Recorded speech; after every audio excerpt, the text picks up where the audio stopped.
Majina naitwa Frida Mimiriki Mole, binti wa umri wa miaka 22, mzaliwa Tanzania. Nashukuru kwa nafasi mlionipatia. Kulikuwa na mgogoro wa eneo hilo liliuzwa bila sisi kupatiwa taarifa yoyote, na baada ya hapo tukachukua hatua za kisheria. Kwanza tulimfuata balozi wa mtaa, tukamueleza hilo, akalichukua. Baada ya hapo akatuambia tumfuate mwenyekiti wa mtaa.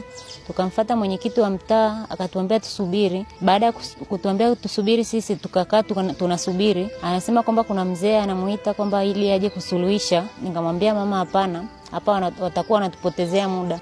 Kuna kesi kadhaa. Mtu ana ardhi yake, kajenga kinyumba chake, wanatokea matapeli huko, wanakwenda kushirikiana na wengine ndani ya wizara, wanabadilisha hati, basi inakuwa ugomvi mahakamani, mwenye haki ananyang'anywa.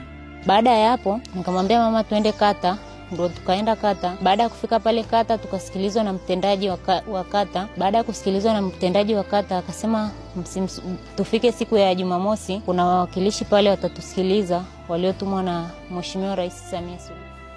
Pamoja na kusajili kila kipande cha ardhi, tutaongeza usalama wa miliki. Ile hapa pangu, hapa sio, hapa pangu, hapa sio, sasa itakuwa haipo.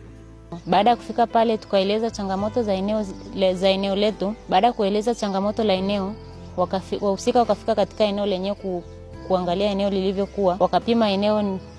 Baada ya hapo wakamuita mnunuzi wa eneo wa mara ya kwanza, wakamuita na mnunuzi wa eneo wa mara ya pili. Mnunuzi wa eneo wa mara ya pili hakufanikiwa kufika, ila alimtuma mwakilishi. Baada ya hapo mnunuzi wa eneo la pili alifika na mikataba yake.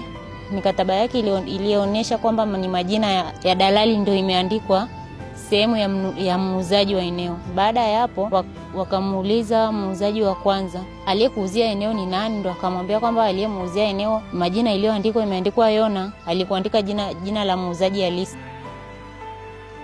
Mwenye haki ananyang'anywa kwa sababu tu watu wana uwezo wa kubadilisha hati za umiliki wa ardhi ile. Lakini ukimuuza nyumba ulijenga, hapana, nyumba alijenga huyu. Sasa hii ardhi hati yangu mimi hii hapa. Ulikuwa wapi mpaka huyu kajenga na ana hati? Kajenga alafu nakuja juu yake. Baada ya hapo tukarudi ofisi ya kata. Tuliporudi ofisi ya kata, maamuzi yaliyotolewa pale ofisi ya kata ni kwamba muuzaji wa eneo wa kwanza, ambayo sio muuzaji halisi, kwamba ile eneo alikuwa miliki yake. Kwa hiyo eneo likarudishwa kwa mmiliki halisi. Baada ya hapo muuzaji aliyeuza bila kibali chochote cha familia akaambiwa kwamba arudishe pesa kwa aliyemuuzia. Kweli mimi najisikia vizuri sana, hata leo nimelala. Mbarikiwe sana, shetani anaibisha wale waisi wangu. Asante.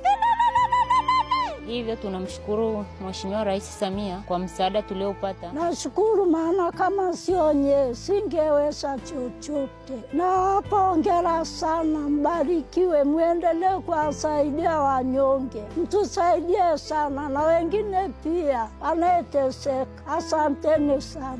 Kwa hiyo haya yanakwenda kuondoka, ndugu zangu. Nashukuru Rais, maana umetuma vijana wako waje niangalie kama nimefikia wapi, na nimesema asante.